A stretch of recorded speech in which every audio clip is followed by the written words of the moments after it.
ইরানের সঙ্গে সরাসরি আলোচনায় বসছে যুক্তরাষ্ট্র। ইরানের সঙ্গে সরাসরি পারমাণবিক আলোচনায় বসতে যাচ্ছে যুক্তরাষ্ট্র।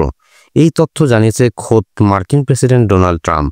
এছাড়া ইরানের পক্ষ থেকেও যুক্তরাষ্ট্রের সঙ্গে বৈঠকে বসার বিষয়টি নিশ্চিত করেছে।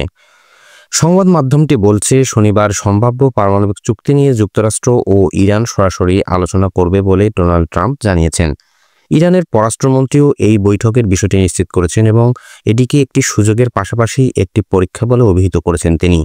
সোমবার মার্কিন প্রেসিডেন্ট ডোনাল্ড ট্রাম্প বলেন, ওয়াশিংটন ও তেহরানের মধ্যে আলোচনা খুব উচ্চ পর্যায়ে হবে। এছাড়া তিনি সতর্ক করে দেন, আলোচনার মাধ্যমে যদি কোনো চুক্তিতে পৌঁছানো না যায় তবে এটি ইরানের জন্য খুব খারাপ দিন হবে।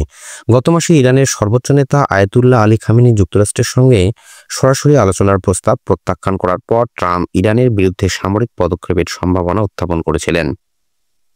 বিবিসি বলছে, সোমবার ইসরায়েলি প্রধানমন্ত্রী বেনিয়ামিন নেতানিয়াহুর সঙ্গে হোয়াইট হাউসের বৈঠকের পর ট্রাম্প ইরানের সঙ্গে সম্ভাব্য এই আলোচনার কথা প্রকাশ করেন। মূলত নেতানিয়াহু ও এর আগে ইরানকে পারমাণবিক অস্ত্র অর্জন করতে বিরত রাখতে আক্রমণ করার সম্ভাবনা উত্থাপন করেছিলেন।